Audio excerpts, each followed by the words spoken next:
Bueno, creo que ya podemos dar inicio a esta 10ª sesión del coloquio de Filosofía, la Religión y la Espiritualidad. Muy buena tarde, primero que todo, a todos los asistentes, miembros y a los interesados en los temas que corresponden a la filosofía de la religión. Bienvenidos entonces a esta 10ª sesión que orientará el filósofo Anderson Santos Mesa bajo el tema de tránsitos y dislocaciones hacia otra teología.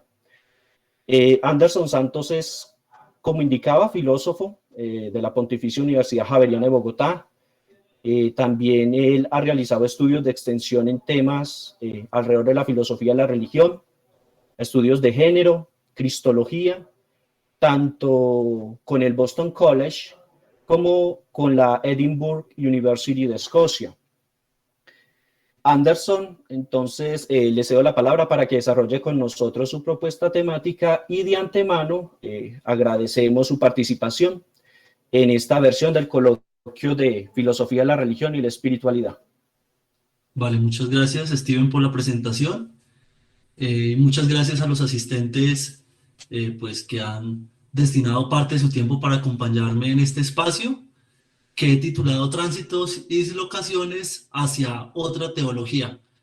Esta ponencia básicamente es la síntesis de un capítulo del primer libro que va a publicar a finales de este año el Instituto Sofía, un instituto de estudios transinterculturales radicado en Estados Unidos, del cual hago parte hace un año, y en donde pues hago parte del grupo de investigadores junior acerca de teologías queer y teoría queer. Realizaré un movimiento del ex, un repliegue y un despliegue del pensamiento a través de lo que yo he llamado tránsito. Vamos a hablar primero del tránsito extraterrestre,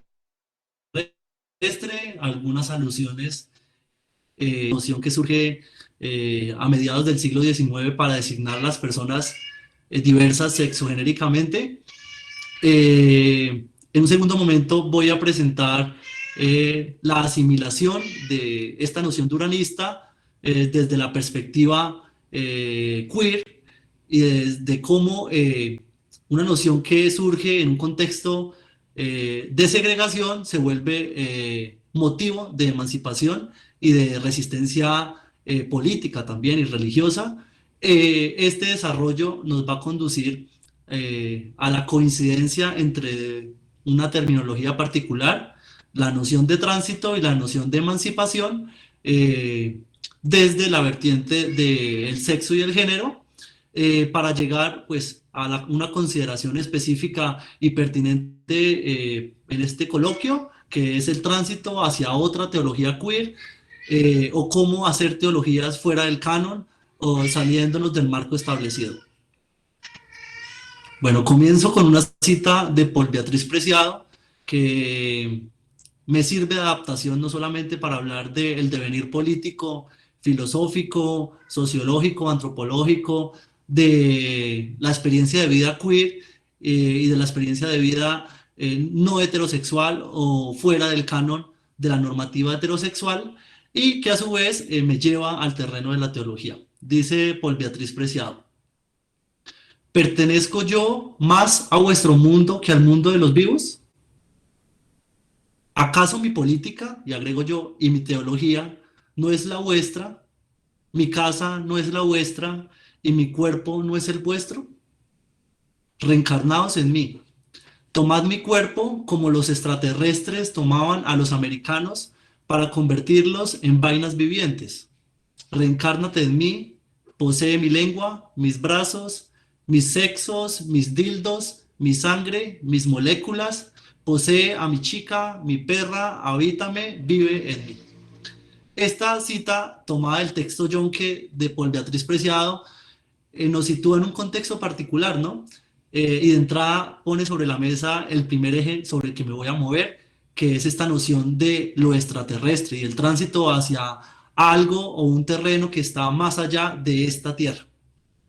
Pues resulta que en los estudios acerca de la diversidad sexogenérica que comienzan a surgir a mediados del siglo XIX, algo que es muy particular es que a las personas diversas se nos encasilla en el contexto de lo extraterrestre, de lo pervertido, de aquello que es contra natura y por tanto no hace parte de este mundo. En este contexto, evidentemente no solo el movimiento político y la normativa tradicional presenta unas implicaciones para la gente diversa y también unas exclusiones, sino que dentro de los ámbitos religiosos, pues este movimiento opera de la misma manera. Por eso, en mi caso, quería empezar con la cita de Paul Preciado, porque Paul Preciado tiene un enfoque particular en el texto Yonki, y es mostrar cómo con la categorización de la diversidad sexual como rara, lo que comienza a operar es un deseo de negar toda forma de vida que rompa el marco establecido, podemos decirlo de esta manera. En este orden de ideas, de entrada, evidentemente con mi existencia y con la existencia de todas las personas queer, manifestamos que esta negación a las posibilidades de vidas distintas es un absurdo que la historia misma se ha encargado de presentar. Además, pues tenemos infinitud de casos, no solamente del siglo XIX en adelante, sino desde los orígenes de la humanidad, que siempre han existido personas de condiciones sexogenéricas diversas. Por eso me parece muy interesante esta manera de relatar de Preciado, porque nos conduce de entrada a una suerte de narrativa sobre la posesión, ¿no? De esta narrativa muy yankee en la que los americanos, por ser cuerpos exclusivos y privilegiados, pues blanquitos, tendían a ser los cuerpos por excelencia que anhelaban los extraterrestres, ¿no? Y pues comienza toda esta narrativa de la vida en otros planetas, y no solo de la vida en otros planetas, sino de cómo incluso los extraterrestres quieren ser como los americanos y comienzan a poseer sus cuerpos para transformarlos en seres vivientes distintos a los humanos y demás.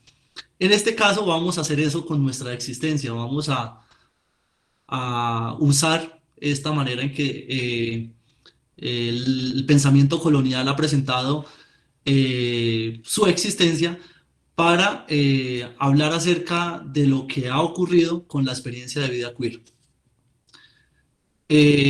Junto a esta narrativa de Paul Preciado, se desprenden una serie de ideas muy propias y relacionadas con el pensamiento queer, evidentemente.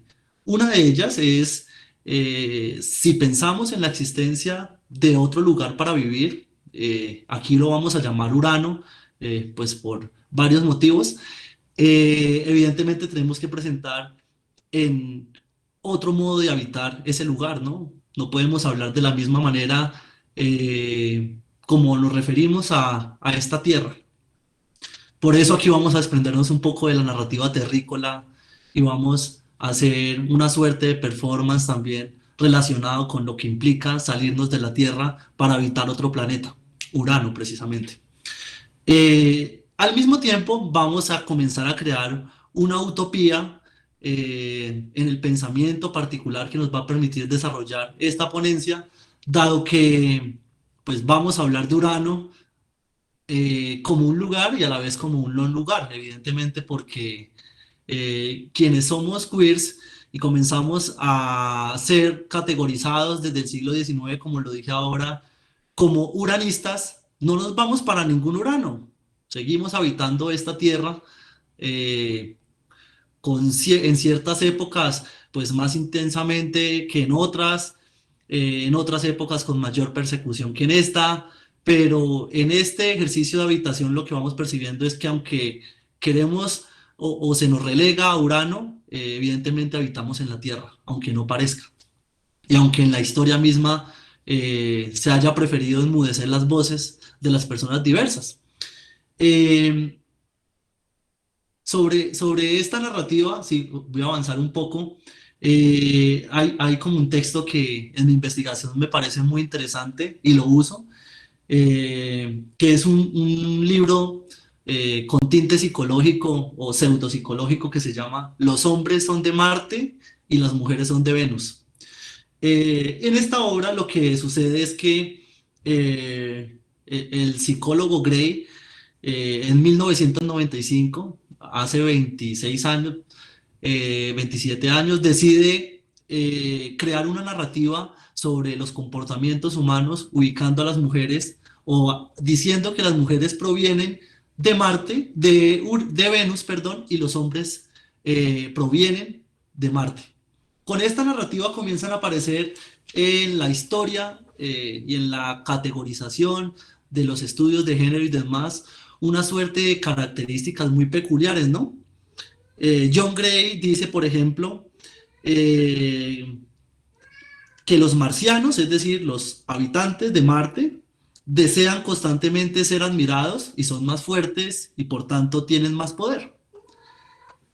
A diferencia de las venusianas, es decir, quienes vienen de Venus, dado que quienes vienen de Venus se caracterizan por dedicarse a cuidar de los demás, por tener habilidades para el cuidado, por ser más tiernas, por ser más amables y demás. De entrada ya aparece este prejuicio de género que todavía hoy ha envenenado nuestras sociedades.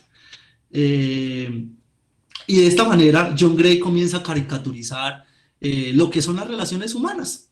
Y a través de esta suerte de caricaturización, lo que percibimos es que comienza como a dejar a un lado, o evidentemente deja de un lado a las personas que no nos identificamos directamente ni como hombres ni como mujeres, o que por condiciones fisiológicas son intersex, o porque deciden establecer un proceso de tránsito y demás. Evidentemente solo habla de dos posibilidades. De entrada nos presenta este binarismo peligroso de hombre y mujer. Entonces comienzan a surgir preguntas, ¿no? Sobre todo en quienes no encajamos en ninguno de estos dos esquemas, o incluso en quienes son aparentemente hombres pero no se comportan como los marcianos de Marte, o quienes se presentan como mujeres pero no tienen los atributos propios de las venusianas. Patricia Soleil Beltrán, en su diccionario sobre terminología queer, usa el apartado que tenemos en pantalla precisamente para referirse a este contexto de la dificultad de encasillarnos dentro de los marcos establecidos, como lo dice Judith Butler. Cito a Soleil Beltrán: tu aspecto es muy extraño, ¿no? Tu aspecto está en tierra de nadie.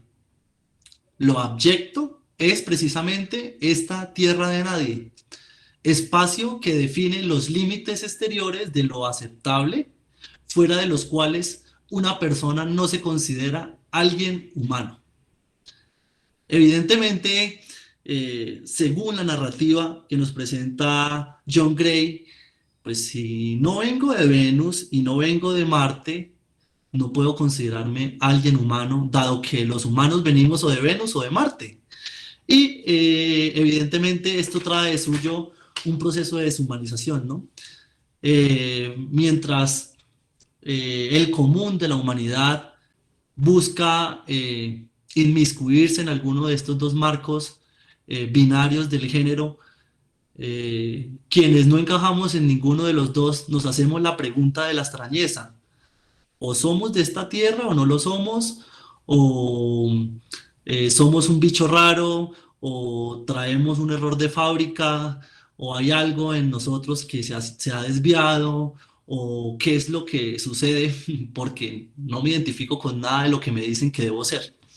Y comienzan a emerger categorías como lo monstruoso, siguiendo la disertación de Foucault.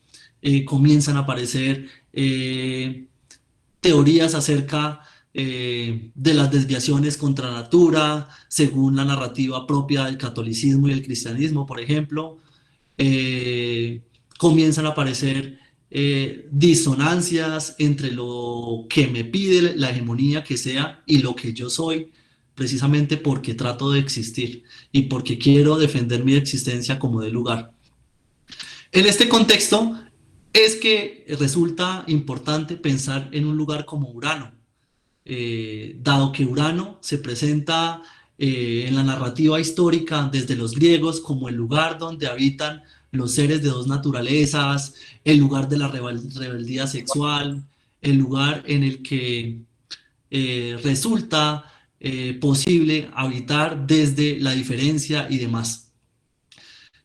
Y en este caso, también siguiendo a Butler, Urano comienza a aparecer como ese lugar en el que las personas diversas nos podemos sentir bienvenidas, dado que esta utopía uranista comienza a prefigurar un nuevo espectro imaginativo de comprensión, ¿no? A través de Urano, entonces, podemos crear escenarios que nos permiten ir más allá. ¿De qué? ¿Más allá de qué? De estos marcos estrechos de la heterosexualidad, de estos marcos estrechos de la religión, de estos marcos estrechos en los que nos dicen, o más bien desde los cuales nos piden que nos comportemos de cierta manera, escojamos ciertas profesiones y demás. Es decir, a través de Urano podemos hablar de la posibilidad de existir más allá de Venus y de Marte. Les comparto en pantalla una imagen del drag de Onis, una chica drag española que acaba de participar en Drag Race España en su primera edición, con autoría para postear su imagen, claro está. En este contexto en el que comenzamos o comienzo a presentarles la manera en que en la historia ha comenzado a construirse una narrativa en la que las personas diversas sexualmente hacemos parte como de otro planeta, resulta muy importante comenzar a hablar de la pertinencia de volver al signo queer, ¿no? De volver a eso que hemos llamado queer. En ese contexto han surgido pues muchas particularidades. Por mencionar algunas, vuelvo a Paul Preciado en su obra Yo soy un monstruo que os habla, su conferencia presentada frente, ¿cómo se llama?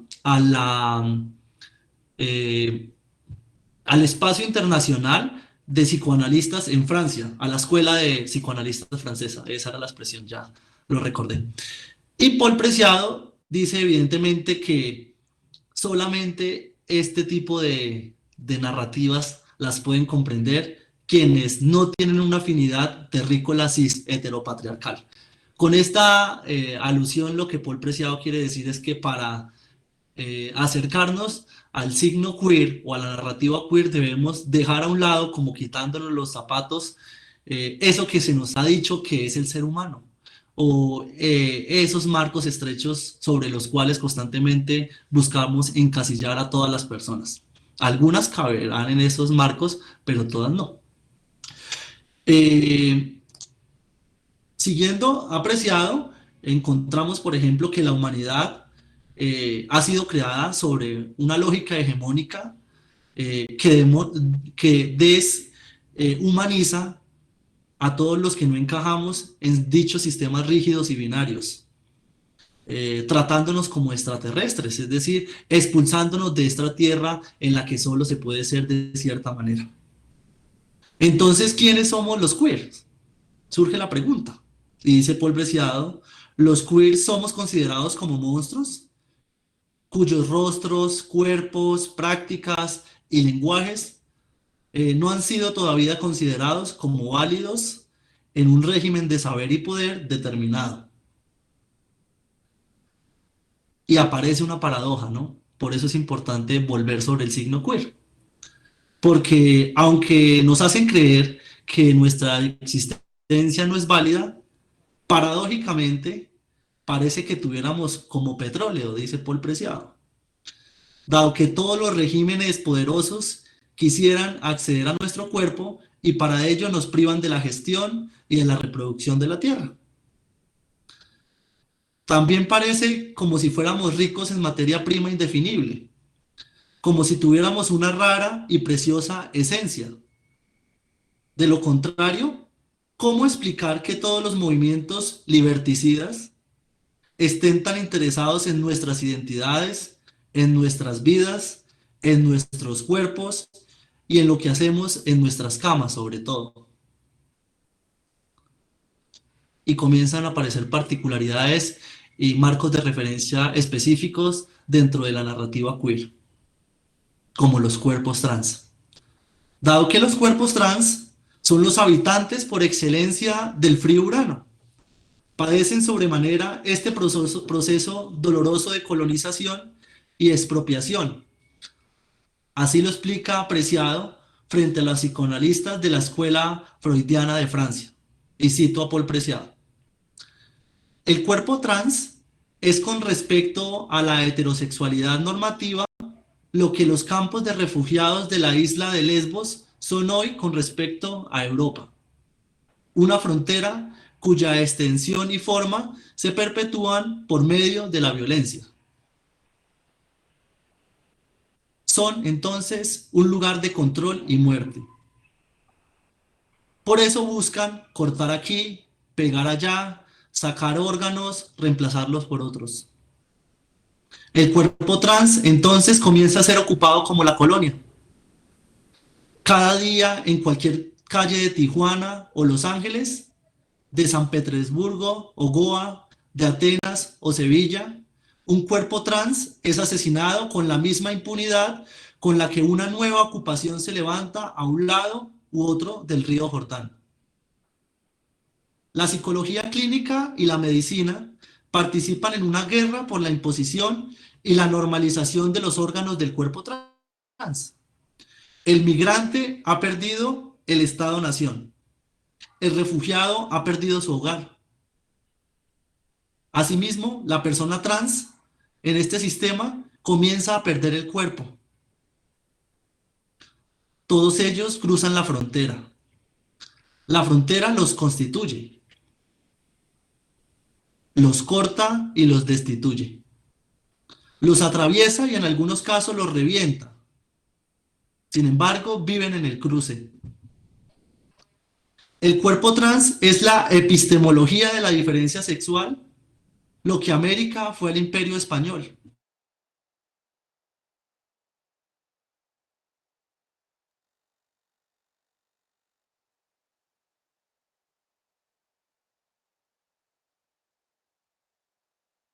Nuestros órganos trans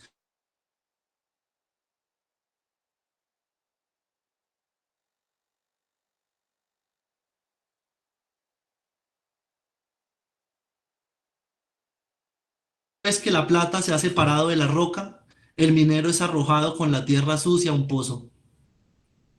Nuestros órganos,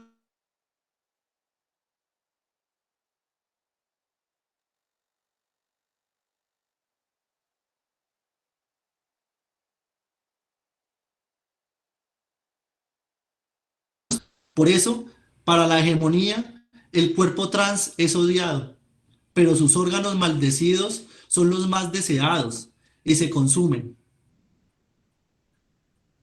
Parece que el cuerpo trans sabe más, resiste, es una potencia de vida. Es como el Amazonas brotando inagotable a través de la selva, saltando las presas y los embalses. El cuerpo trans es para la anatomía normativa lo que África fue para Europa, un territorio en el que cortar y distribuir al mejor postor.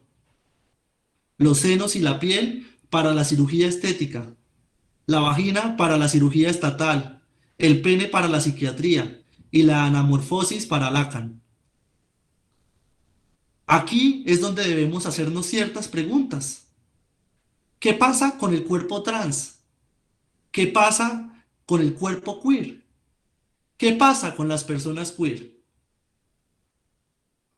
¿Es verdad que estamos totalmente subsumidos a la colonia? Evidentemente no. Por eso muchos huimos a Urano. No queremos ser controlados. Queremos, al contrario, liberarnos de dicho control heteropatriarcal. Por eso, devenir uranista es hacer parte de un asalto al poder del yo heteropatriarcal, que coloniza también la identidad y hasta el nombre propio. Entonces, irnos para Urano aquí es un proceso de descolonización que acontece en medio de un contexto preñado de opresión y dominación. Esta precisamente es la revolución uranista, una posibilidad inherente que aterra a la política, a la religión y a la teología, a la psicología y al psicoanálisis normativos.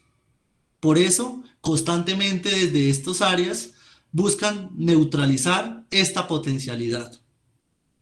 Quienes somos uranistas sabemos que existimos a pesar de todo y que Urano no es un no lugar que emerge en cada lugar que habitamos.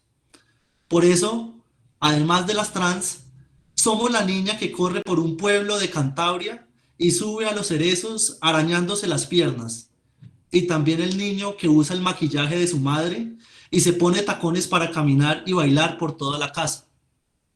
Somos también el chico que duerme en el establo con las vacas, y somos también la vaca que sube a la montaña y se esconde con miedo de toda mirada humana enfermiza.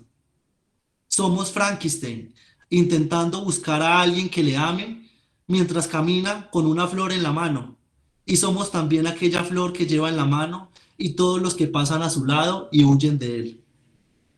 Somos los lectores que al leer se convierten en libros, y somos los libros vivos que eternizan la voz de millares de autores.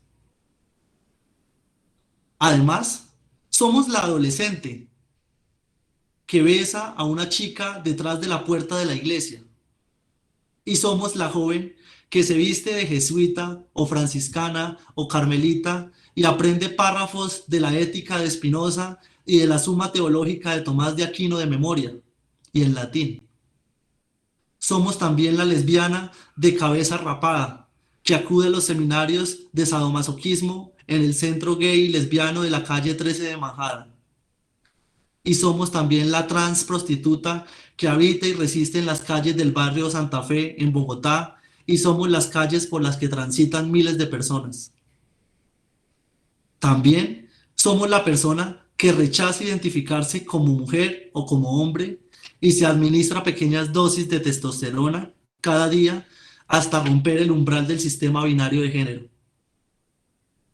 Somos la travesti que se viste ostentosamente y se pasea por la calle y por los bares como reina y baila Vogue y canta y cae cuantas veces quiera en Death Drop.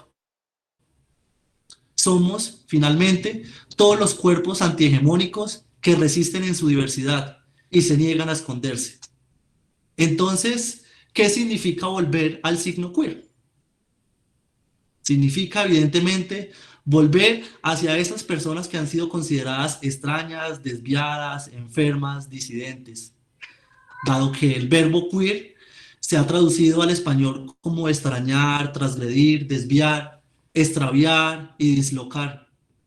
Precisamente por esta multiplicidad de sentidos se hace necesario que comencemos a tener una aproximación un poco más amplia a lo que es queer. En nuestro contexto colombiano, como lo veremos ahora, hablar de personas queer no tiene mucho sentido. Aquí hablamos de maricas, de machorras, de areperas, del mariquita del barrio y demás. Nos cuesta mucho todavía comprender el sentido pleno de queer. Por eso se hace necesario que recordemos la importancia de crear una suerte de danza polisémica entre significados y significantes que nos permitan comprender el sentido amplio de lo que significa ser queer. El primer sentido, como lo acabo de decir, y que la mayoría de personas constantemente tiene presente, es el siguiente, ¿no? Lo queer alude a la extrañeza y a la rareza, y aquello que se encuentra dislocado o descoyuntado. Por eso, cuando Un hombre no se comporta como un machito, inmediatamente en la cultura hegemónica se dice algo le pasa, ¿no? No es normal, entre comillas. Cuando una mujer decide jugar fútbol y no jugar básquetbol o jugar con muñecas, inmediatamente se mira con sospecha. Cuando se eligen profesiones, cuando el hombre decide elegir alguna profesión que usualmente se elige por mujeres, se mira con sospechas. Imagínense aún cuánto más se mira con sospecha cuando un hombre o cuando un ser humano que ha nacido con y ha sido asignado al nacer como hombre decide usar tacones y maquillaje, o cuando un ser humano que desde su nacimiento ha sido categorizada como mujer decide tener el cabello corto, hacer ejercicios de CrossFit, por ejemplo, de pesas y demás, en un sistema como el nuestro tan normativo. Inmediatamente se comienza a percibir cierta desconfiguración o cierto desvío de la heteronorma. Este es un primer sentido de lo que significa ser queer. Como lo decía ahora, se hace necesario aún ir más allá y comprender sus múltiples sentidos desde el contexto de lo polisémico. Un segundo sentido lo encontramos sintetizados en Judith Butler, Género en Disputa. Dice Judith Butler que el término queer operó como una práctica lingüística excluyente cuyo propósito fue avergonzar al sujeto que nombra, o antes bien engendrar un sujeto estigmatizado a través de esa interpelación humillante. Es decir, de entrada comienza a ser un término usado para el estigma y para la exclusión y segregación de personas. Evidentemente la palabra queer adquiere su fuerza en este segundo sentido precisamente como una invocación repetida que terminó vinculándose con acusación, patologización e insulto. Para que esto quede un poco más claro, resulta muy acertado recurrir a Paul Preciado en su explicación a los orígenes de la palabra feminismo, ¿no? Paul Preciado dice que hacia el siglo XIX comienza a aparecer en ámbitos médicos la palabra feminista, pero no en un contexto de emancipación y lucha por los derechos de las mujeres, sino se comienza a usar la expresión feminismo como un síntoma o una manera de referirse a un síntoma patológico. Los hombres que sufrían enfermedades en las que perdían peso corporal, que comenzaban a sufrir problemas respiratorios y comenzaban a adelgazarse y demás, eran categorizados como hombres feministas, pues por la contextura en que su cuerpo comenzaba a adquirir. Evidentemente, esto mismo comienza a operar con las personas queer, comienzan a ser denominadas de esta manera un poco más adelante para referirse a un síntoma médico, a una condición de desvío particular, no solamente frente a la orientación sexual, sino frente a la cordura, frente a la razón, y pues también comienzan a ser relegados a hospitales psiquiátricos, como dice Foucault, y a terrenos en los que normalmente se encuentran las personas que se han desviado de la razón y se encuentran en contextos de locura, por ejemplo. El tercer sentido, que es el que y por este sentido solemos oscurecer los dos sentidos anteriores, es el que presenta Paul Gottman en 1969, cuando comienza a hablar de las políticas de lo queer. Gottman dice, el término queer aparece relacionado directamente con el pensamiento político disidente.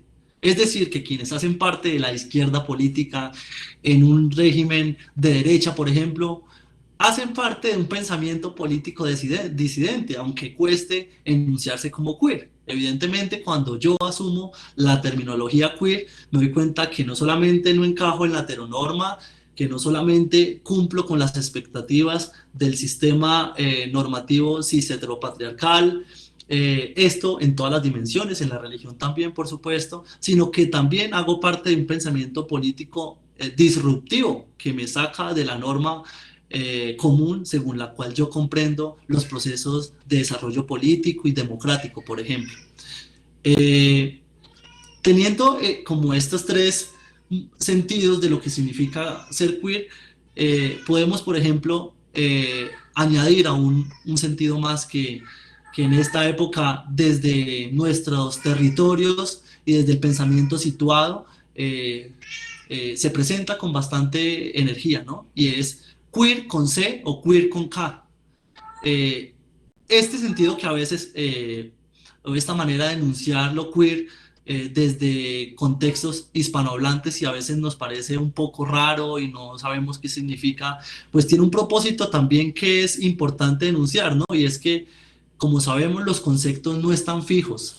Aquí sigo a Val, sino que viajan entre disciplinas, entre estudios, entre periodos históricos y sobre todo dentro de ciertos locus geográficos, podemos decirlos. Entonces, a medida que yo haga parte de cierta comunidad, pues el usus de ese concepto comienza también a devenir con ciertas particularidades. En el caso de queer con K y con C, se usa en contextos hispanohablantes, pues también con un resuelto deseo de rechazar pues la colonización conceptual yanqui y anglosajona, pero al tiempo para presentar una teoría adicional en la que se recoge toda esta suerte de nociones sobre lo maricón, lo boyero, lo arepero, lo travesti, lo puto y demás que encontramos en nuestros contextos particulares, ¿no? Surge en cierto sentido como una expresión que reúne no solamente los insultos colombianos, paisas, rolos, caleños, frente a la gente que es sexodiversa, sino también los insultos de otras partes del continente en los que se habla español también.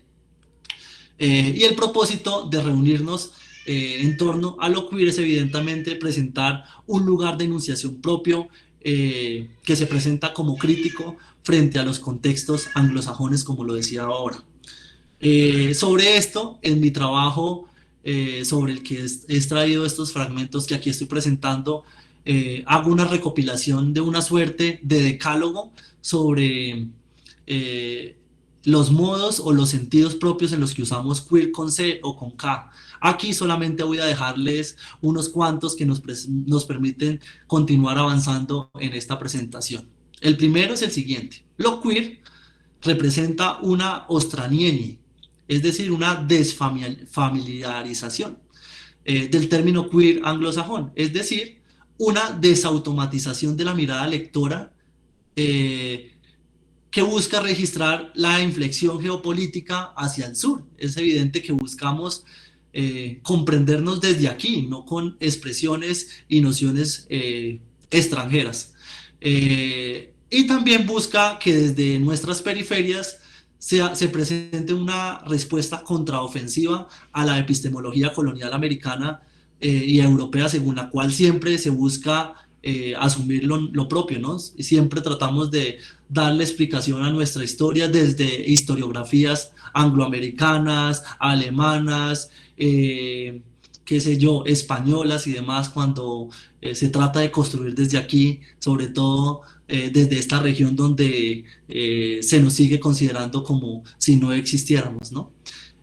Por eso, el desplazamiento del queer con K inglés al queer con C o con K es hispanizado, señala, como lo decía ahora, un locus de enunciación con un punto de inflexión de colonial que es lúdico, evidentemente por su escritura, pero también crítica frente a la manera de crear pensamiento. Otro sentido de lo queer con C o con K alude a lo siguiente. Lo queer se debate entre la normalización absoluta del todo o su extrañamiento total. Esto lo debemos tener presente aquí y en todo lugar. Cuando hablamos de algo queer, hablamos de que todo es raro o todo es normal, ya que no hay lugar para unos o otros. Es decir, o todos somos raros y nos reconocemos como raros, o todos nos consideramos como normales. La lógica hegemónica nos ha dividido entre normales y anormales. Desde la teoría queer, sobre todo, se busca visibilizar la rareza propia de cada ser humano, ¿no? Que es una condición que desde la antigüedad se presenta, ¿no? Somos seres misteriosos, mistéricos, de una potencialidad nouménica, diríamos con Kant, según la cual nosotros mismos somos una magna question, somos una pregunta difícil de resolver. Entonces, evidentemente preferimos enunciarnos como raros a todos. Evidentemente, si todos somos raros o todos somos normales, el resultado de esta asimilación o de esta manera de enunciarnos es que no hay sitio para incluides y excluides, sino que todos comenzamos a tener un lugar evidente y visible en la sociedad. El último sentido que quiero mostrar es que en un proceso como el que se ha establecido desde eh, nuestras regiones latinoamericanas, por ejemplo, la queerización del mundo es un intento de ver el mundo sin parcelas separatistas, es decir, es un intento de romper los muros que siguen o las fronteras que siguen desdibujando lo que somos para encajarnos solamente en una porción o limitar nuestra esencia, esencia entre comillas, ¿no? Aunque en sus inicios no parece haber ido por este sendero, las tendencias actuales parecieran así sugerirlo. Sin embargo, queda siempre la posibilidad de que el otro, es decir, las demás personas, no quieran deshacerse de sus fronteras e insistan en mantener separaciones y asimetrías basadas en género, en edad, en raza, en religión, en nacionalidad, en prácticas sexuales y en la elección política. Esto está un poco mediado también con los regionalismos y nacionalismos propios de nuestra cultura, ¿no? En este caso queremos dejar a un lado sobre todo la comprensión separatista de la religión y de la espiritualidad desde el cristianismo para darle lugar a otras maneras de hacer teología que no sean precisamente la heterosexual que se ha implantado desde los orígenes del cristianismo, podríamos decir.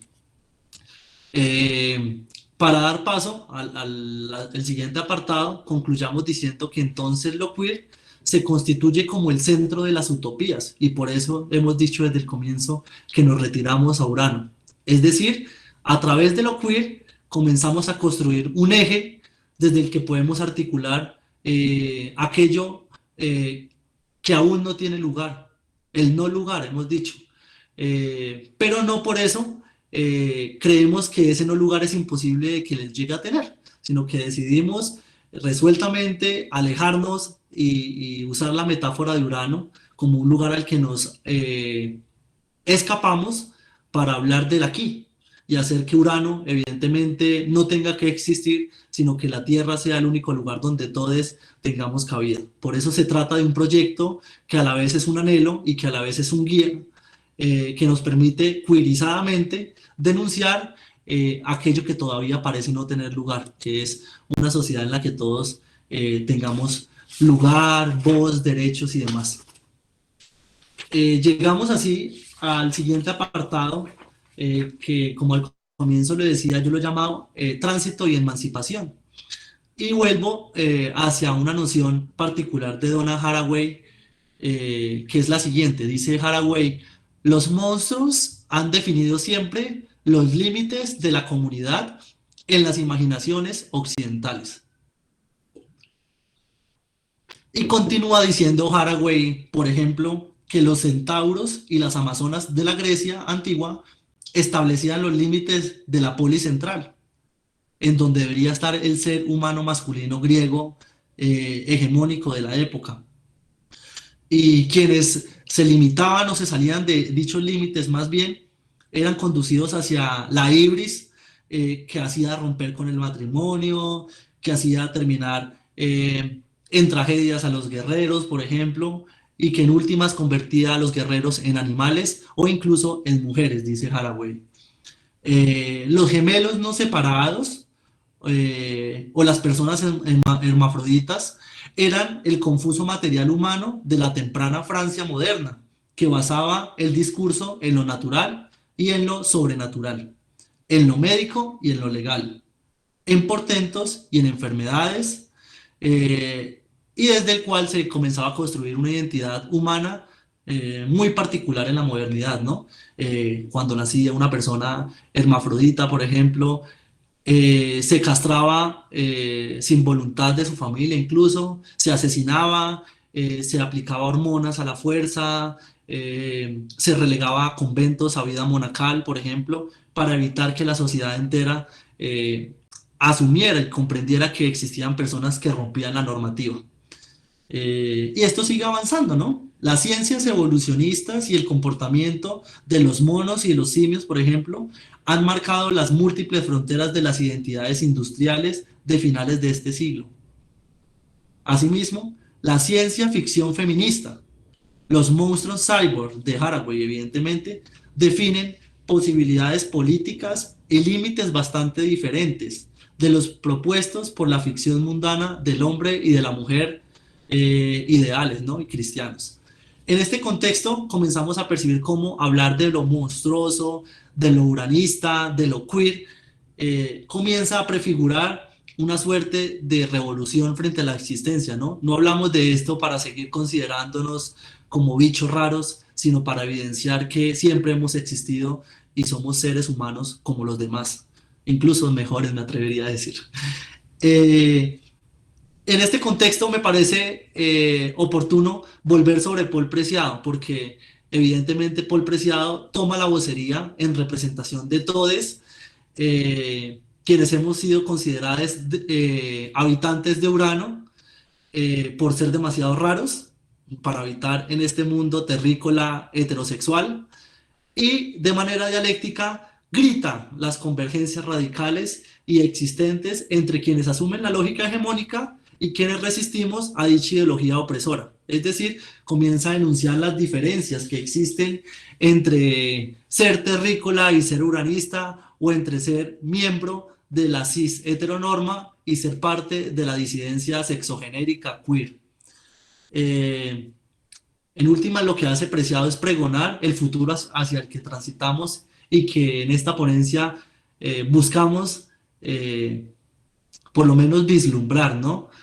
Quizás muchas cosas de las que he dicho son algo aturdidoras y los deben tener a muchos y a muchas y a muchos aquí diciendo de qué está hablando este muchacho, de qué está hablando Anderson, de qué está hablando, por qué cita tanto a Paul Preciado y a Butler y demás. Pero lo que evidentemente he querido hacer es obligarles a ustedes a salir también de este modo común que tenemos para comprender ciertas experiencias de vida. Vuelvo sobre Preciado. Dice Preciado: la hegemonía opresora dice representación, identidad, lengua nacional, domesticación de la periferia, deuda, capital humano, diagnóstico clínico, disforia y trastorno. Hago eco en capital humano, además porque aquí está escuchándome una querida amiga que se llama Mafe Galindo, que ha hecho su tesis sobre el capital de Marx, y esto le puede interesar mucho. Y a diferencia de esta narrativa de la hegemonía opresora, nosotros decimos experimentación, multitud, traducción multicódigo, traducción múltiple, mestizar el centro, cooperación sexual, interdependencia somática, habitación de lo común, alianza multiespecies, capacitación colectiva y disidencia. Y así seguimos con Paul Preciado. Quienes formamos el cuerpo potencial de la revolución uranista queer somos jacobines negres y maricas, bolleras rojas, desahuciados verdes, trans sin papeles y sin acceso a la salud, animales de laboratorio, trabajadores informáticos sexuales, putones funcionales diversas. Somos los sin tierra, los marginales, los migrantes, personas autistas, personas con depresión y ansiedad. Somos los que sufrimos déficit de atención también. Tenemos exceso de tirosina, falta de serotonina, somos los que tenemos demasiada grasa, los discapacitados, los ancianos en situación precaria. No somos ninguna suerte de ser humano normal que va al gimnasio todos los días y siempre es feliz y tiene el dinero que necesita para todas sus simplezas. Volvemos sobre Preciado. El sistema hegemónico dice autonomía o tutela, ingeniería social, detección temprana y terapia genética, carne de caballo en el menú, Facebook como arquitectura social, Monsanto para dar de comer y energía nuclear para salir más barato. Quienes somos queer decimos agencia relacional y distribuida, pedagogía radical, mutación molecular anarcolibertaria. Reconocemos que la Tierra y todas las especies que habitan en ella y por fuera de ella también tienen derechos. Por eso Nos subimos a los caballos para escapar del matadero global. No matamos los caballos para comérnoslos, huimos en ellos. Nosotros convocamos un ciberaquelarre de putones geeks. Le decimos a Monsanto que saque su pezuña radioactiva de nuestras semillas.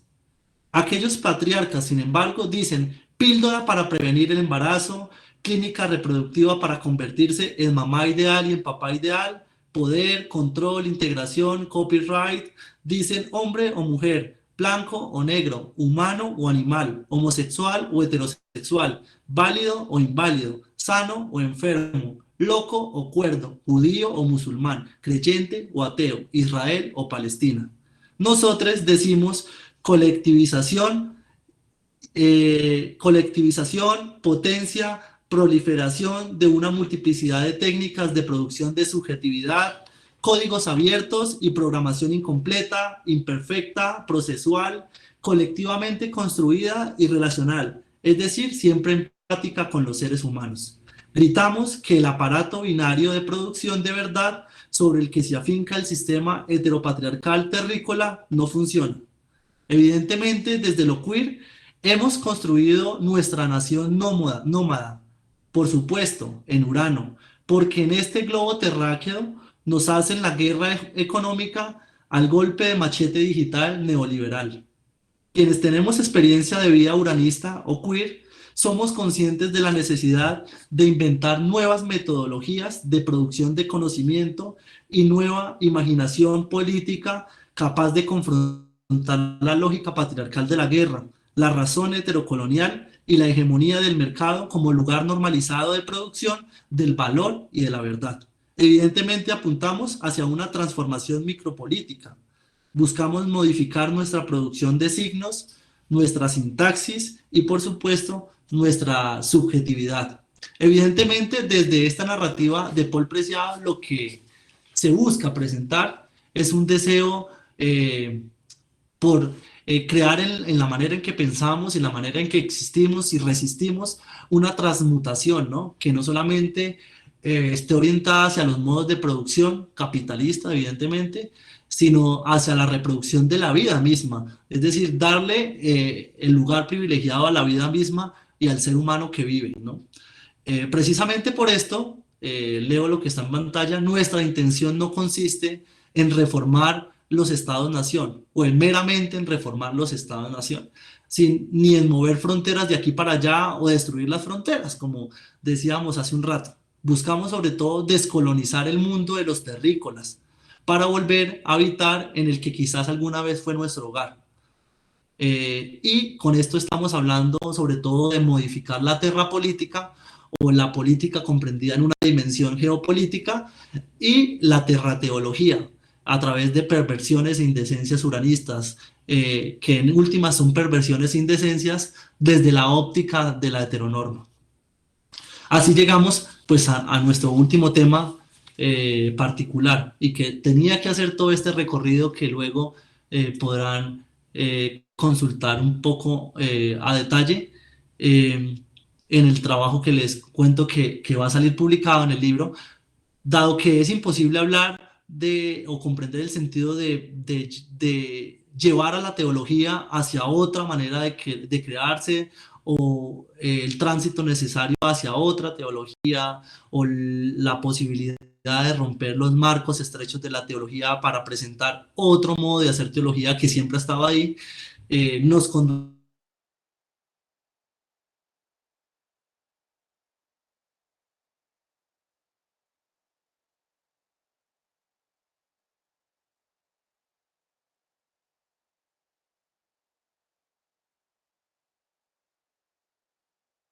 filosofía de la religión anclado a la espiritualidad ya se ha mencionado mucho, que es Marcela Althaus Reid, una teóloga argentina, teóloga queer, pionera en teologías queer, que tuvo que emigrar a Holanda y desde allí comenzar a construir su pensamiento teológico al margen, por ejemplo, de pensamientos de la teología de la liberación, que en un primer momento se presentaban como una teología de los pobres para los pobres, de las minorías y demás, y que poco a poco fue cediendo como dice Marcela en un texto muy bonito que se llama Marx en un bar gay, comenzó a ceder a la heteronorma. Y la teología de la liberación, que comenzó teniendo un propósito enorme, pues para las personas creyentes, terminó replicando las mismas lógicas de la teología dogmática del magisterio tradicional hegemónico. Y Marcela lo resume todo de la siguiente manera, dice: a la teología de la liberación se le olvidó salir del closet sexual. Entonces seguía manteniendo cierta decencia frente a las narrativas sexuales, frente a la narrativa queer, a la narrativa del bondage, del sadomasoquismo, frente a la prostitución y demás, que en los contextos donde la teología de la liberación se movía estaban presentes. Entonces dice Marcela, por ejemplo, muchas experiencias de teología de la liberación siempre comenzaban relatando carnavales, ¿no? El carnaval de blancos y negros de Colombia, donde los pobres salen y llevan en sus hombros la Virgen de tal tipo, los festivales y carnavales argentinos y brasileños, donde siempre sacan a las vírgenes y a los santos a pasear en procesiones y la gente pobre celebra, pero siempre se omitía decir que esos santos, esas vírgenes que llevaban las procesiones estaban travestidas y que muchas veces en las procesiones dichas imágenes eran cargadas por prostitutas, por gays, que había drag queens, que había homosexuales en las celebraciones y demás. Es decir, siempre se seguía ocultando algo dentro de la narrativa que buscaba ser liberadora. Por eso se hace necesario desde Marcela hablar del reconocimiento de experiencias espirituales revolucionarias, que son revolucionarias en tanto son queers, es decir, en tanto aparecen como disruptivas en la narrativa teológica tradicional y espiritual también. Por eso, en la producción de teologías queers no hay ningún lugar fijo, ningún espacio cerrado y ningún margen rígido, ni ninguna pertenencia estable. Por esto, desde este modo de pensar, Marcela reconoce que la diáspora es un lugar donde emergen las preguntas, donde se evocan respuestas provisionales y desde donde se pueden diseñar proyectos teológico-espirituales que liberen por fin a todos los seres humanos del yugo heterocéntrico. Evidentemente, se trata de pensar en teologías que no busquen decirle a la persona homosexual, a la chica lesbiana, a la persona queer, a la persona trans, que para que Dios la acepte tiene que dejar de hacer eso que está haciendo mal, o que deje esa inclinación pecaminosa y demás como comúnmente se asume nuestra existencia y se pone sobre todo lo que somos nuestra orientación sexual y de género. En últimas, la teología sistemática, hegemónica, que en últimas, según lo que he dicho, podemos llamarla también la teología terrícola, se presenta como construcción social de Estados-nación, está llena de supuestos, es el primer descubrimiento principal. Aquí buscamos evidentemente salirnos de los supuestos, y por eso podemos preguntarnos por qué creemos ciegamente en aquello que suponemos, ¿no? Una cosa es suponer algo de alguien y otra cosa es creer ciegamente. La experiencia de religión tradicional, estamos llenos de supuestos. Por ejemplo, ¿por qué creemos que las suposiciones patriarcales de Jesús son auténticas, verdaderas y únicas? ¿Y por qué nos referimos siempre a Jesús como un machito musculoso que tenía como novia a una prostituta? A veces no la llaman prostituta porque qué indecencia hablar de una prostituta. ¿Por qué se habla más de Jesús cuando está predicando que cuando está comiendo con pobres a las afueras de Galilea? ¿Por qué siempre se pinta a Jesús como un hombre musculoso, con rasgos americanos y no como eran los típicos nazarenos que tenían barbas despróligas, no se bañaban sino una vez a la semana acaso y demás? Siempre creemos y aumentamos en nuestra comprensión suposiciones patriarcales, ¿no? Otra pregunta que surge en este contexto: ¿por qué nos cuesta tanto dislocar las narrativas violentas y resistir desde nuestras comprensiones teológicas disidentes? ¿Por qué preferimos seguir afirmando en las iglesias que la mujer ha sido creada para estar al lado de su marido, para estar en la casa, que la mujer es, como pensaban John Gray, un ser tierno y dedicado al cuidado solamente, y el hombre un ser fuerte dedicado a la protección y por lo tanto con poder. ¿Por qué seguimos replicando estas narrativas que violentan nuestros pueblos y que impiden que los procesos de justicia se establezcan? Evidentemente, porque termina siendo casi un reto salirse de las narrativas hegemónicas y defender como de lugar comprensiones teológicas disidentes. En un espacio como este, por ejemplo, esta suerte de estudio se puede presentar sin ningún problema. Como otro grupo de ponencias han presentado ideas disruptivas desde la filosofía de la religión, pero en espacios teológicos tradicionales es imposible, porque evidentemente quienes tienen narrativas violentas y hegemónicas y patriarcales se van a rasgar las vestiduras. Los primeros, los sacerdotes tradicionales, que poco o nada saben de género y sexualidad. Solamente se limitan a repetir como loritos lo que escuchan en una clase de teología que ven una vez en su vida, porque nunca deciden cultivarla y demás. A lo que vamos con Marcela Althaus-Reid, entonces, es a proponer lógicas que busquen que quienes vivimos una experiencia disidente podamos reconocer que desde nuestra experiencia, que es la única manera que tenemos de existir auténticamente, también podemos transformar y consolidar nuevas espiritualidades y modos de creer. Es decir, que las personas diversas no estamos llamadas a dejar nuestra creencia, sino al contrario, a desviarla, a volverla indecente y a defender, como hacen las personas hegemónicas, la comprensión que se tiene de la fe, sino que esto sigue siendo un reto, como lo decía ahora. Por eso estamos llamados a asumir una otra comprensión del mundo espiritual, desde sus narrativas y dogmas, desde sus ritos y vivencias, incluso desde sus tradiciones y costumbres. Y esto implica evidentemente creer de otra manera, es decir, no dejar de creer, sino descubrir que existen muchas maneras alternas y desviadas e indecentes de afirmar nuestra existencia desde la religión, la espiritualidad y la teología. Y frente a esto, evidentemente, los paradigmas para comprenderlo de esta manera son los místicos, las personas de experiencia de vida espiritual fuerte de todas las tradiciones monoteístas y politeístas.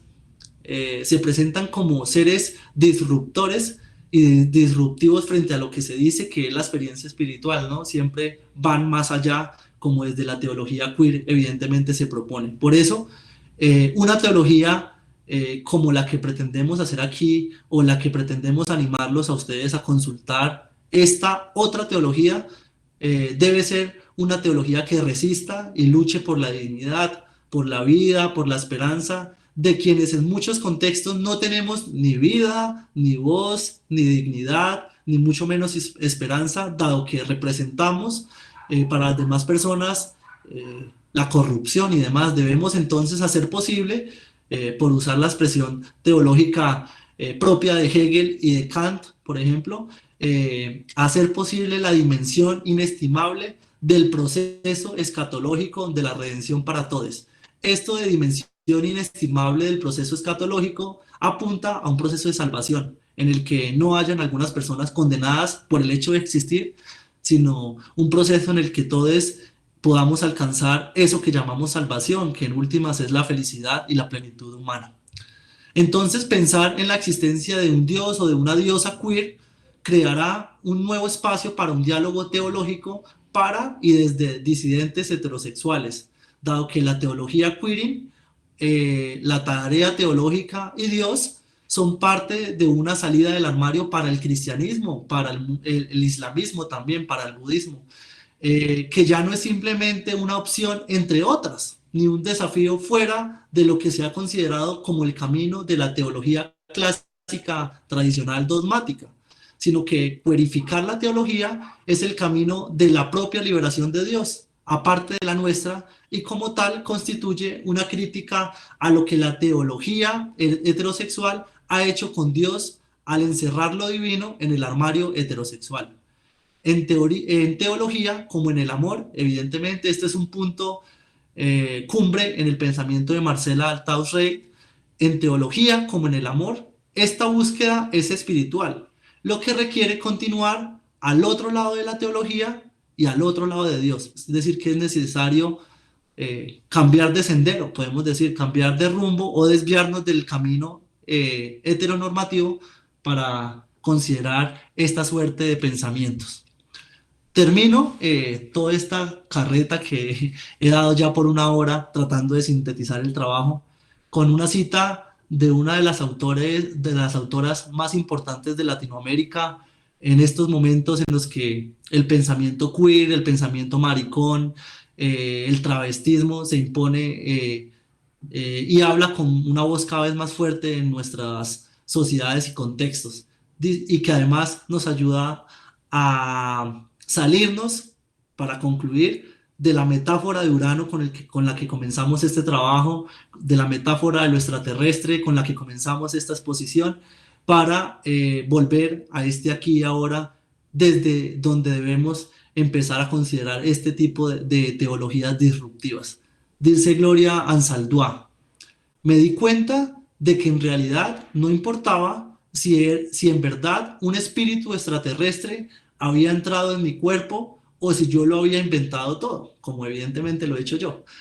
La mayor lucha de los seres humanos es darle sentido a sus experiencias, a su condición.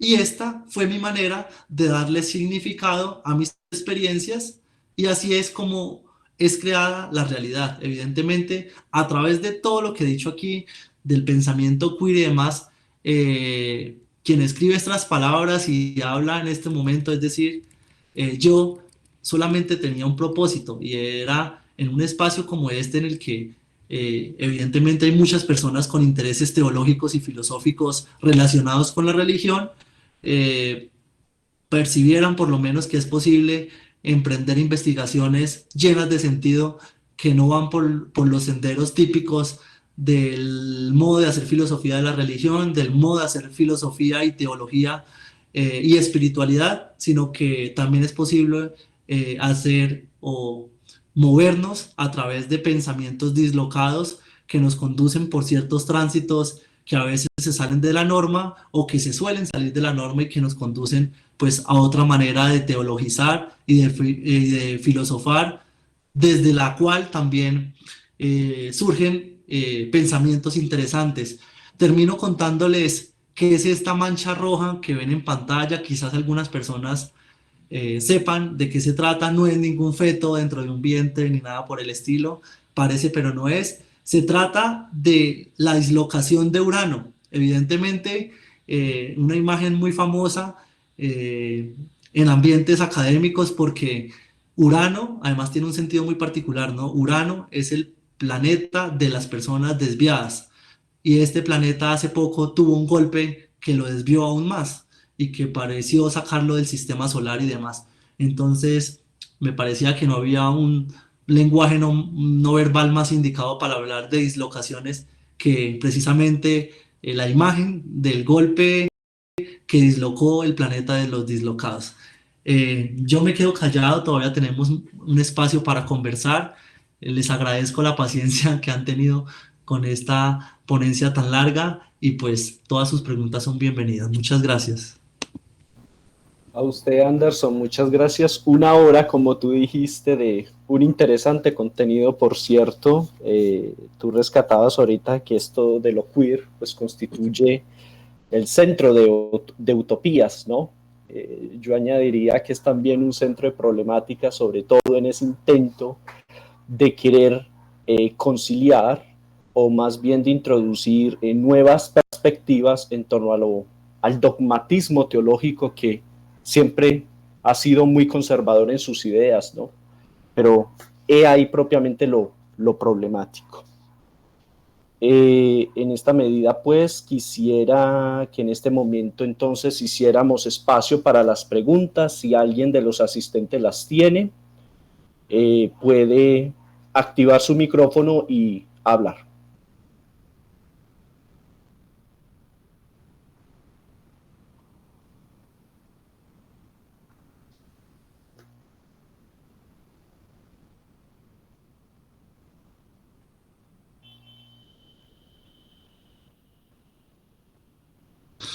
Yo veo en el chat una pregunta de John Alejandro que dice, ¿cuál sería entonces esa otra teología a la que habría que transitar? Eh, pues evidentemente cuando John Alejandro la escribió, apenas yo estaba comenzando a hablar de Marcela Altaurrey, y además ese era mi objetivo principal, ¿no? Eh, Hablar de lo queer y de la desviación y del tránsito hacia otro planeta como metáfora de este cambio del pensar para llegar a la teología de Marcela, que evidentemente irrumpe con la teología tradicional y se presenta como otra teología. Incluso dice Marcela que los teólogos de la liberación, en este texto que se llama Marx en un bar gay que hablé hace un rato, dice Marcela que cuando se lleva a un grupo de teólogos de la liberación a un bar gay en Holanda y comienza a escucharlos sobre la teología de la liberación. Y ella les dice como, bueno, ¿y dónde está la sexualidad? Y dice que todos los teólogos católicos de la liberación se ponen rojos y se van del bar gay. Cuando ella comienza a decirle, bueno, ¿y qué han pensado sobre la masturbación? ¿Qué han pensado sobre la poligamia? ¿Qué han pensado sobre el poliamor? ¿Y dónde quedan los curas gays? ¿Y dónde quedan las monjas lesbianas? Entonces se callan y se van. Y Marcela dice, ah, no están preparados para esta otra teología. ¿Qué implica la indecencia, no? Cuando, evidentemente nunca hemos escuchado a un cura en un sermón hablando de la masturbación. O si lo escuchamos hablando, evidentemente van a llegar a decir que es pecado y satanizar todo lo que tiene que ver con el cuerpo humano.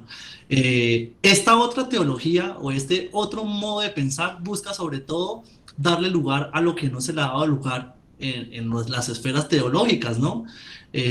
Algo que se encaja dentro de esta otra teología es la teología feminista, que Elizabeth Schudler Fiorenza, una de las pioneras en teología feminista, escribe un libro muy bonito que se llama En memoria de ella, y dice, no es posible que la iglesia tradicional lleve más de 20 años haciendo teología, pero la mujer no sea sujeto teológico, sino un mero objeto.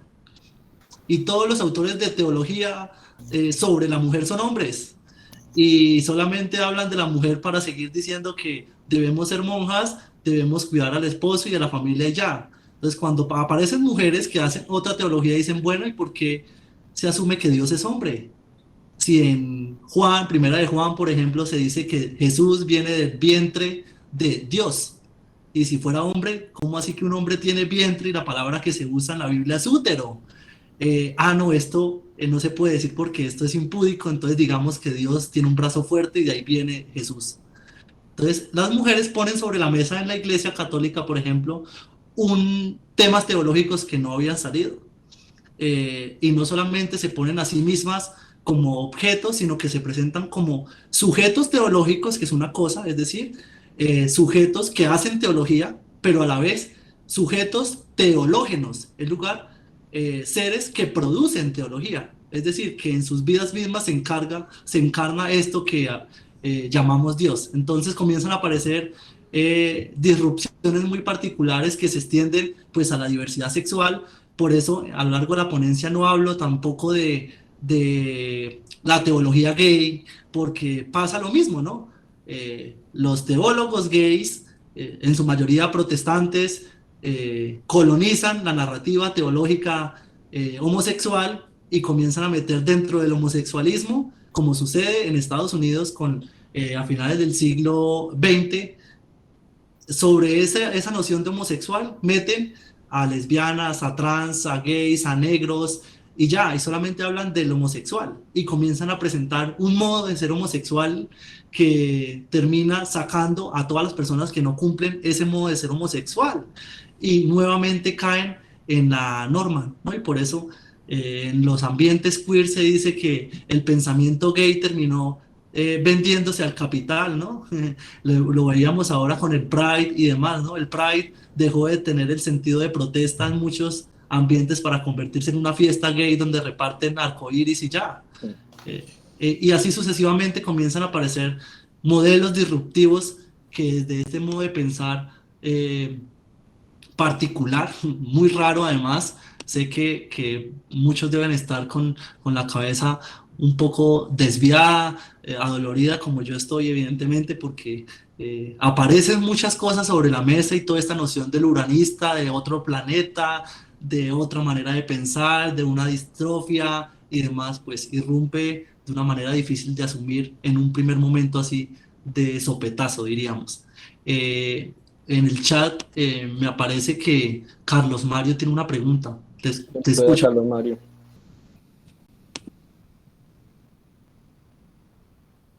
Gracias, Anderson, y gracias, Steven. Eh, Muy impresionado con la ponencia. Muy interesantes los temas que toca Anderson, que nos presenta allí estos autores que, pues sí, Butler pues había leído a través de mis cursos de filosofía, pero me gustaría hacerte una pregunta y aprovecho, digamos, porque lo que quería preguntar es de esto último que estás hablando un poco. El único acercamiento que he tenido yo como creyente a la teología queer ha sido como ese alumbramiento, ¿no? Sobre el pasaje ese que citaste de que Jesús proviene del Señor y que ese proviene, es en griego útero. Entonces, ¿cómo así? La pregunta, ¿Dios tiene vagina? Si es un hombre, es una mujer, pues todo eso que sale se desprende de ahí. Entonces, mi pregunta va por ese lado, es ¿qué relación hay? Porque estás hablando de una nueva teología, o sea, estás hablando o proponiendo que vayamos hacia una nueva teología. ¿Qué relación hay o qué papel juega la Biblia y sus pasajes bíblicos en esa nueva teología, en la teología queer?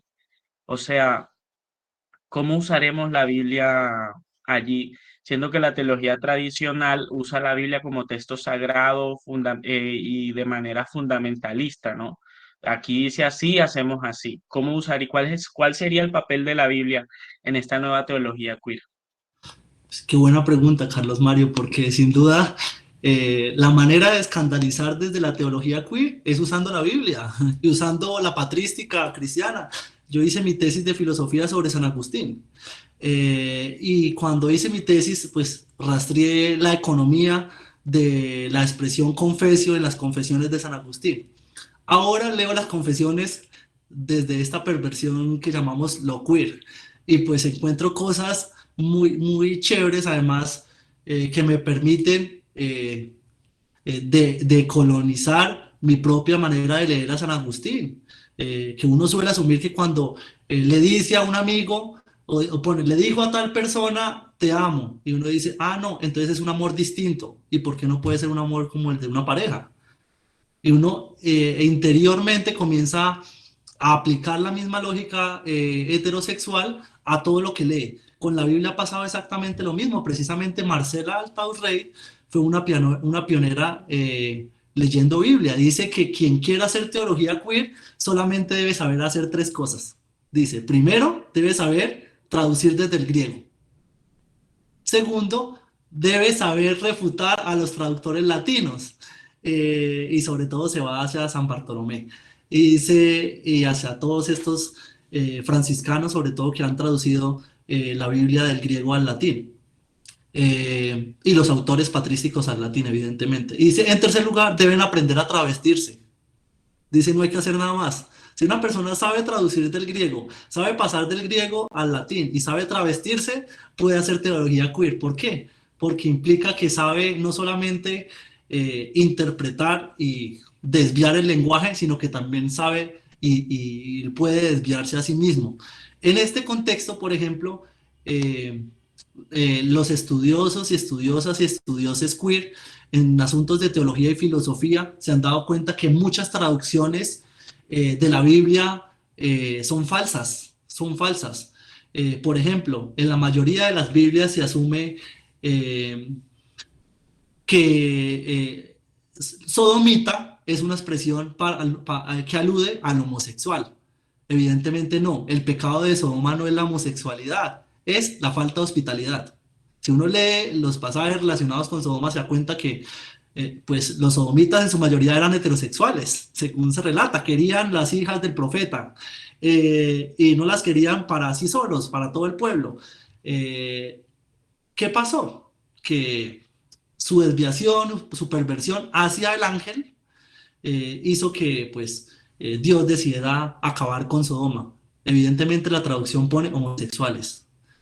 Así pasa con Romanos 6, con varios textos del Deuteronomio que se han usado. Esta corriente de pensadores dice son los textos garrote.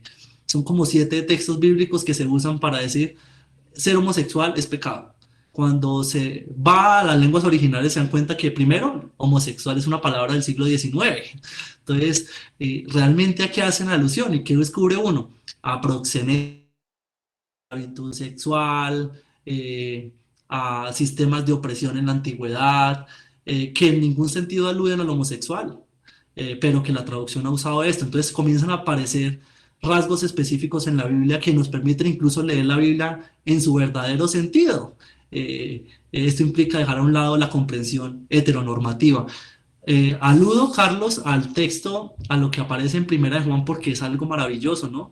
Que sigue estando muy oculto en los ambientes teológicos tradicionales, y es que la traducción de la Biblia usa ventros, y es la expresión que alude al vientre de mujer, especialmente al, ¿cómo se llama? A la vagina, y normalmente, esperen a ver si encuentro la imagen del texto y se las puedo convertir por el chat. Y lo que hacen las personas es simplemente decir, no, se trata del brazo fuerte, porque evidentemente si estoy hablando de Dios y para mí Dios es un padre, pues dañaría el sentido de Dios como padre si digo que tiene vagina, ¿no? Además estamos en una época en la que la mujer está considerada casi nada, ¿no?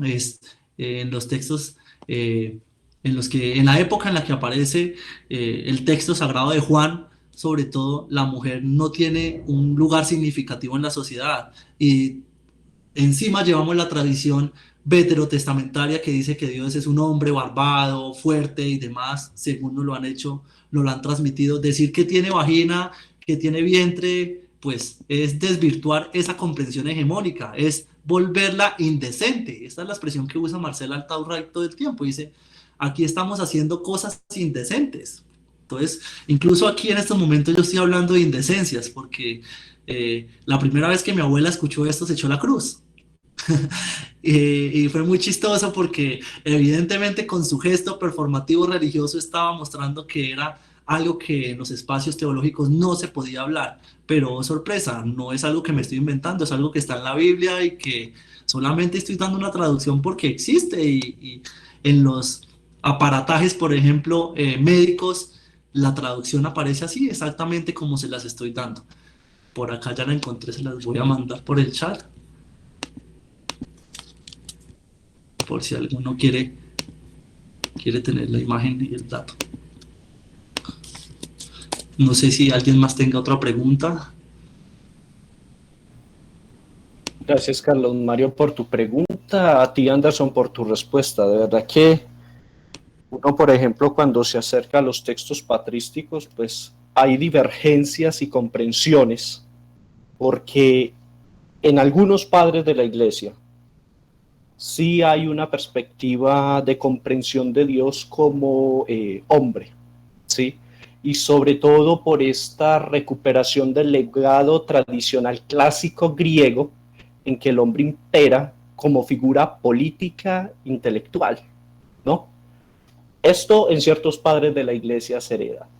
Pero es muy particular también cuando, y considero, que desde una teología apofática, donde se admite que necesariamente de Dios Padre, ¿sí? En este caso, pues, defendiendo la Trinidad cristiana, de Dios Padre no se puede decir nada porque no lo conocemos. Al único que se conoce es a Cristo, por ser histórico, presencia real y fáctica, ¿no? De Dios, si no conocemos nada, no podemos tampoco pintarlo como se pinta, como un varón, ¿sí? Estas percepciones o ideas de comprender a Dios Padre como varón, pintarlo como hombre, viejito, barbado y todo esto, que ciertamente alude más a un aspecto de sabiduría que de otra cosa, pero más allá de eso, esa idea viene propiamente de lo que yo en algunos momentos he denominado la estetización del Dios Padre. ¿sí? Como padre, ¿no? Desde la estética, en Como efecto. padre hombre. Exacto. Porque en esa forma de comprender y de darle al menos una figura a eso que nosotros llamamos Dios, ¿sí? Que por cierto, Theos en griego es neutro. Ah, Si quieres masculino que femenino, Theos es neutro. El caso es que cuando los primeros cristianos empezaron a esculpir figuras o a pintar en las catacumbas donde enterraban a los cristianos que eran perseguidos y todo eso, pues obviamente en su idea de estetización, de pintar y recrear a ese Dios, pues terminaban dándole esos atributos de masculinidad. Sí. Pero desde una teología apofática ciertamente no podríamos admitir. exactamente. Me gusta lo que dices, además porque el paradigma sobre el que yo leo a Marcela son los místicos y las místicas antiguas. Dionisio, la Areopagita, por ejemplo, con la teología apofática dice, poco se puede decir. Y no es esto, y Dios no es esto, y tampoco es esto, y demás. Pero en apartados de lectores de Dioniso dicen, sí, Dioniso dice esto, inmediatamente después dicen, sí, Dios nuestro Padre. Uno dice, pues entonces, ¿para qué cita a Dioniso? Y en ningún lado, y uno dice, y no, que digan que Dios es Padre está bien, pero en toda su comprensión nunca aparece, y es madre.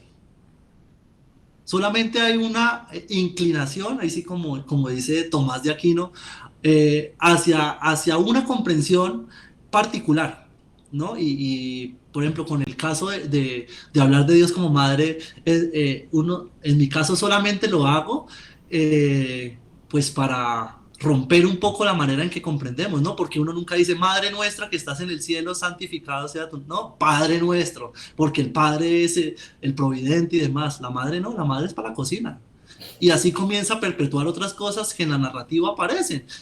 Hace unos días yo estuve participando del segundo simposio internacional de teologías queer que se realizó en Costa Rica.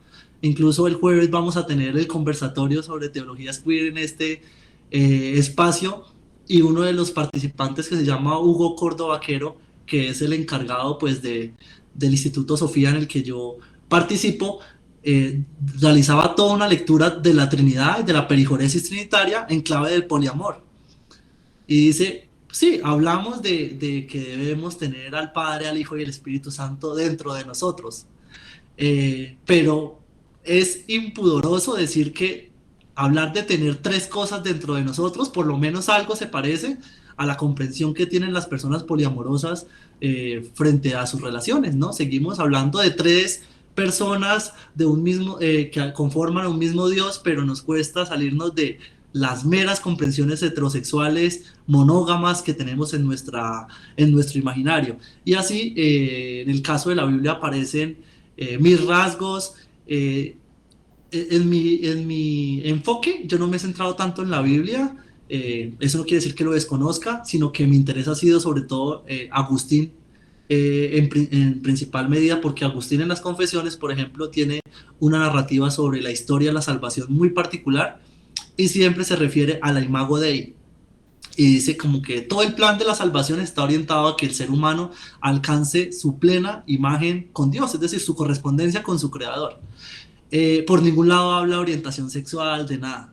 De entrada, en esta comprensión heterosexual de Agustín, se dice como el homosexual es un desviado, se desvía de la imagen de Dios, por lo tanto, nunca va a ser bello como Dios.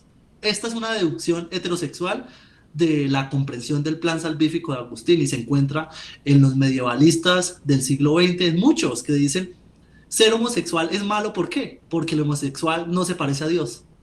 Decir esto es un error teológico garrafal, que incluso los teólogos contemporáneos, cuando uno les muestra estos textos, por ejemplo, Karl Rahner, cuando se acercaba a los lectores de Agustín, medievalistas del siglo XIX, decía que le daba ganas de arrancarse el cabello, precisamente por esto, porque las traducciones que hacían o las conclusiones que hacían y presentaban a manera de silogismos no se cumplían frente a la orientación sexual, y aún así las dejaban.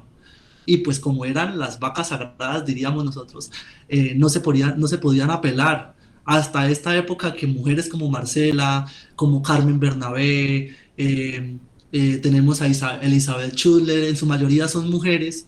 Tenemos aquí en Colombia a Fidel, que hace parte de la Universidad del Bosque, también teólogo que tiene doctorado en educación, ha estudiado estos temas.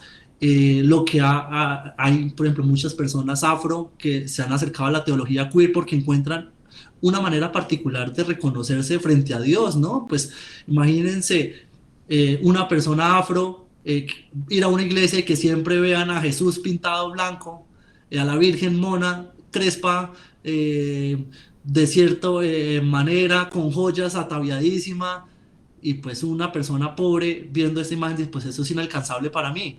Cuando esto, evidentemente tú lo has dicho, hace parte de la estetización de la religión y demás, no es real. Y a la gente nunca se le dice que no es real, ni cómo vivían los nazarenos, ni que la Virgen, por ejemplo, muy seguramente debió tener barba, porque las nazarenas no se afeitaban, era una práctica prohibida dentro de la profesión nazarena. Entonces uno comienza a encontrar rasgos que dicen como, pues esto no es tan así, pero que evidentemente en las narrativas nunca han aparecido y que lo llevan a uno como a dudar de muchas prácticas y no sentirse identificada.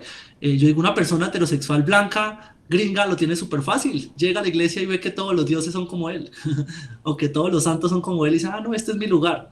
Quienes hacemos parte de la diversidad sexogenérica, por ejemplo, nos encontramos es con todo lo contrario, que en todos los sermones, predicaciones, papers académicos de teología, de filosofía, pues se nos rechaza y como sí, estos son los enfermos. Lo mismo que dice Foucault en la historia de la sexualidad, ¿no? Como que solo nos acercamos a la gente diversa para criminalizarla y para decir, estos son los monstruos, fenómenos de toda la historia, véanlos allá, así mismo como hacían con los místicos. Evidentemente aparece otra teología, otra filosofía que siempre ha estado ahí, pero que parecemos, pues por la hegemonía misma, o más bien siempre se ha oscurecido por la hegemonía misma y se ha invalidado, como decía en el trabajo. Por supuesto, Anderson, claro. Sí, no es una cuestión baladí el hecho de que Atenágoras de Atenas, apologista del siglo II después de Cristo, dijera que Dios no es ni varón, ni hembra o ni mujer. Es decir, en griego sería hutehaner, hute y naiken.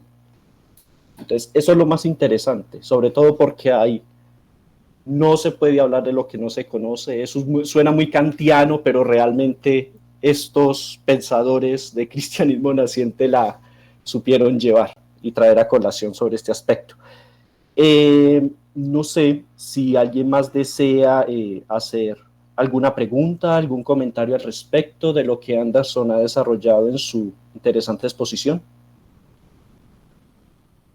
Bien pueda, Laura. Hola, buenas noches. ¿Cómo Buenas están? noches. Bien, gracias. Pues más allá de una pregunta, es un poco la inquietud que me llevo, ¿no? Porque evidentemente el marco desde el cual pues Anderson está planteando todo su trabajo, pues está suscrito dentro de la filosofía y la teología, ¿no? Y como que es algo que uno sí se pregunta cómo permea nuestra sociedad y nuestra cotidianidad, cómo llevarla realmente a una transición no solamente hacia el discurso y al pensarlo, que creo que es muy valioso como todo lo que Anderson nos ha planteado hoy, pero claro que es un reto, cómo esto trasciende realmente nuestras prácticas sociales y en la forma en que tenemos de pensar que el otro cabe. Sí, algo que ya él decía muy interesante, pues tú decías, eh, es que debe haber un lugar para todos, ¿no? Y ese finalmente es el reto, como todos cabemos siendo tan distintos y rompiendo también todas estas cosas que hay de atrás, ¿no? Y de invento incluso del hombre. Entonces, pues sí me lleva muchas preguntas, es un poco más desde este conocimiento, cómo empezar a romper siendo la religión todavía, pues uno de los pilares que todavía nos rige como sociedad, como desde ahí empieza a haber revolución también, ¿no? Entonces, pues yo agradecida por haber escuchado ese planteamiento, aprendí muchísimo y ya. Gracias. Gracias Lau, además por estar aquí. Evidentemente es lo que hemos hablado nosotros. Lau trabaja conmigo, entonces en los cafés del almuerzo todo el tiempo hablamos de cosas como esta y quedamos súper picados también, como decía un amigo que se llama Pablo en estos momentos, porque uno dice, sí, la propuesta está, evidentemente muchas personas de las que están aquí, muchas personas en nuestra sociedad sin conocer todo esto son inclusivas. No necesitan saber toda la teología queer y demás para saber que Dios nos ama a todos. Eh, pero frente a la sociedad uno se encuentra con el reto, ¿no? Evidentemente porque la sociedad tiene un sesgo especial y es que es heteronormativa. Entonces, todo lo que no encaje ahí está satanizado. No solamente sexualidad, yo lo presento desde la sexualidad y demás, pero desde las prácticas ancestrales religiosas, ¿no? Ahora lo vimos en el país, como que se hizo una posesión espiritual como nunca se había hecho. Inmediatamente dijeron satánicos, el país es manos del diablo, la pobreza viene, arruinados, viene una ola de desigualdad y demás. Yo digo, ¿en qué país viven para decir que viene una ola de desigualdad si estamos llenos de desigualdad? Eh, Evidentemente hay una comprensión y quizás mucha gente de la que dice esto dice Dios es amor al tiempo, pero en su comprensión sesgada por la lógica cis heteropatriarcal lo que impera es, pues sí, yo tolero esto, tolero a los homosexuales ahí, pero igual se tienen que arrepentir. Lo que no están poniendo sobre la mesa es que, pues uno cómo se va a arrepentir de su existencia. Por eso es muy particular cuando en esta suerte de terapias de conversión que se está haciendo y que ahora en Colombia se está buscando poner stop con la ley, se pone a los homosexuales, a nosotros, personas no binarias, trans y demás, al nivel de una persona con adicciones. O sea, se dice, es igual el asesino, el drogadicto empedernido y el homosexual. Evidentemente, de entrada, se nos está poniendo un peso sobre los hombros por el hecho de existir. Sí, no, es una inclinación de... Este es un problema que es un poco más largo ahora que John Alejandro en el chat agregaba que era muy pertinente con el espíritu sinodal de la iglesia. Pues tiene mucho que ver porque evidentemente la iglesia católica se encuentra haciendo un proceso de acogida y de reajuste de las políticas propias de la iglesia que se llama sínodo, ¿no? Y está buscando escuchar a las personas que no han tenido voz en la iglesia o a las minorías. Incluso estamos viviendo una semana histórica en Bogotá para los que somos católicos cristianos y es que por primera vez en la historia de Bogotá los retiros espirituales al clero fueron dados por una mujer.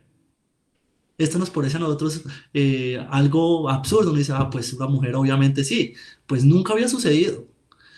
Por primera vez en la historia de la Iglesia Católica en Colombia, por ejemplo, se ha convocado a las personas que somos diversas en cuestiones de sexo y género a contar nuestra experiencia y también a contar nuestros testimonios de exclusión y de segregación en comunidades.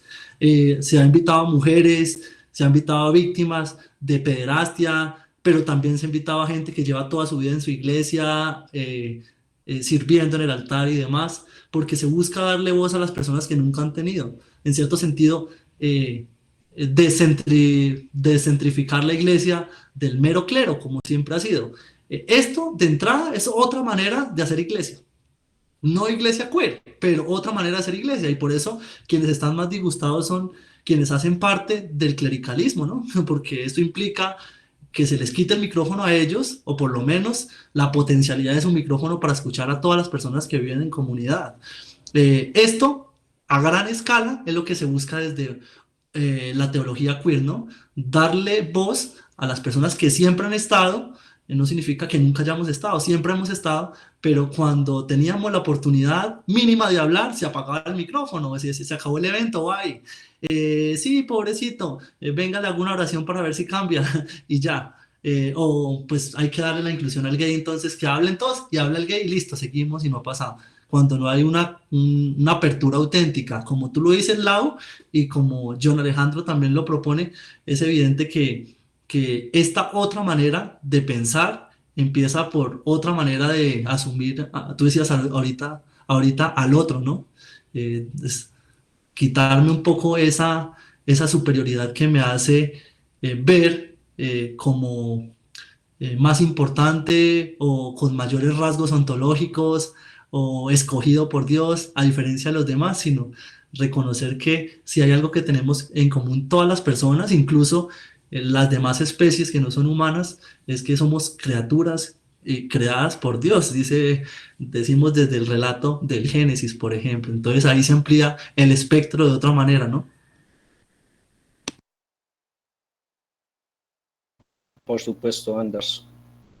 Esto propiamente, esa discusión de la teología en salida viene muchos años antes, sobre todo desde el año de 1965, cuando se clausura el Concilio Vaticano II, y los documentos que de él emanan propiamente hablan precisamente de esto, de no solamente el asunto de inclusión, que hoy está pues muy en boga, todos estos asuntos dentro de la Iglesia Católica, sino también de una apertura, pero realmente, verdaderamente sincera, donde incluya a todos, ¿sí?